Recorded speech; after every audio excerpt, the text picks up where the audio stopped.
it doesn't really put on much color, all right, and because of its unique storage and aging. And usually they're aged in underground caves, akin to what we see in the region of Champagne, perhaps, where it's a cool weathers and really slow aging process that the awamori goes through in interesting porous clay earthen jars.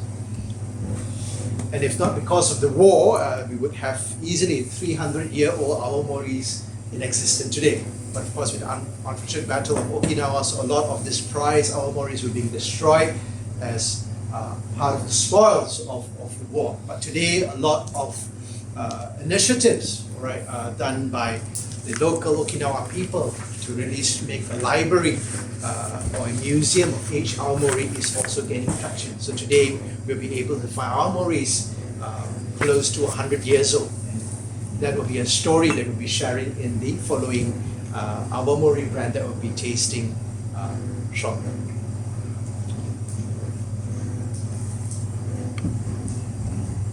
So once again, as when we are tasting a spirit, it's always the first sniff and the first attack on the palate that would numb our senses for a while. And after a second sip, as we allow a bit of the awamori to rest on our palate, and as we take a breathe, or as our retronasal cavities are being excited or being activated, then we can slowly gather the interesting nuances of the awamori that we're tasting.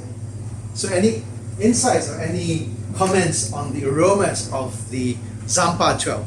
Any expressions of the wheel that you get right away, or that's very obvious? Any male goat aromas? Any gooseberries? Any white plums? No? Not really, right? Because these are all aged cruises. So usually these three aromatics would refer to aged awamoris. But sometimes you will get that goaty, animally, wild, barnyard aromas, right? Which is an intrinsic, interesting character profile of awamori. Perhaps you get mushrooms. Anybody? Mushrooms, yes? Yeah. A bit of mushrooms, a bit of cereal, sesame, soy sauce, aromas on the nose, and on the palate, perhaps a bit of vanilla, dried fruits, and especially for the more aged one, a bit of caramel. Right? So it'd be great to have your insights as we are tasting, right? To have your comments, so at least we could gather what are the thoughts of the Singapore media, right, and KOLs with regards to the interesting, rare, unique aged awamori that we are tasting today.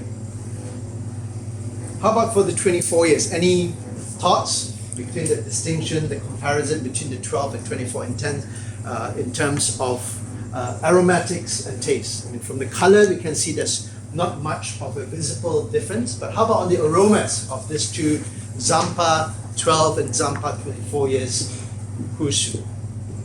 Which is a bit more bright and expressive, and which is a bit more restrained, shy, and subdued? Who agrees that the first one is a bit more expressive, the 12 years? Yes. All right. The second one is a bit more restrained. Yeah. And how about moving on from the aroma to the mouthfeel? First one is still a bit lively, right? It gets to your palate. The 24 years is once again very mellow, very round, very subtle. How about the viscosity? Which tastes a bit more oily in terms of texture? Is there a difference in terms of the mouthfeel, the viscosity of the 12 and 24?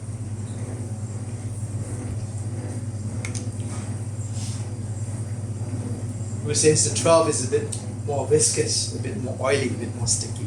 How about the 24?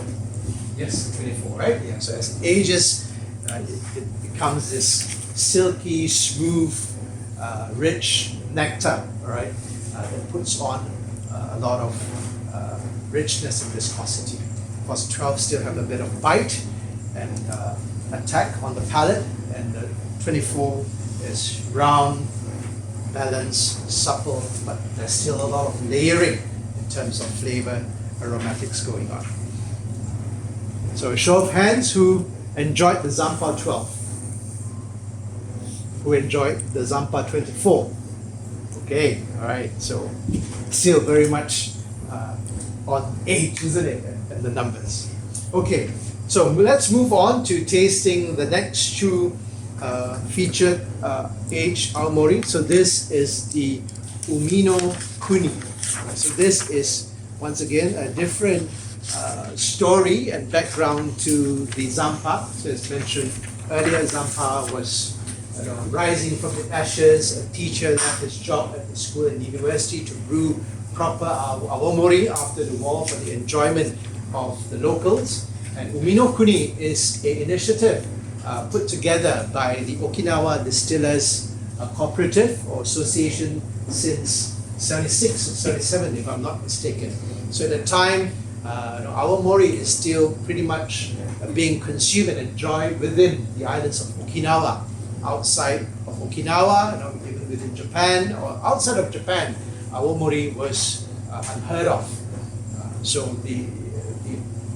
the Distillers Cooperative Association decided to come together and to create this platform called Umino Kuni, the country of the sea, right, in reference to Okinawa, right, and this is a unique representation that that gives a platform for all the distilleries in Okinawa to come together. So today, Okinawa has 47 distilleries, and the Umino Kuni is an interesting blend of aged Aomori or Kusu from all these 47 distilleries put together.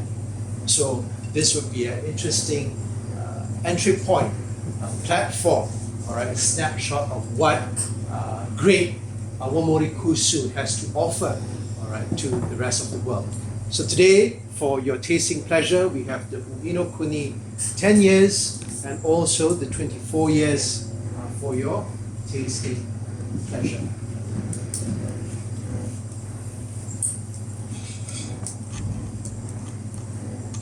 So contrast of Aomori from a single distillery from Yomitan village, Zampa, and an interesting Aomori representing all 47 distilleries in Okinawa, showcasing the textural richness, the legacy, and the complexity of Aomori.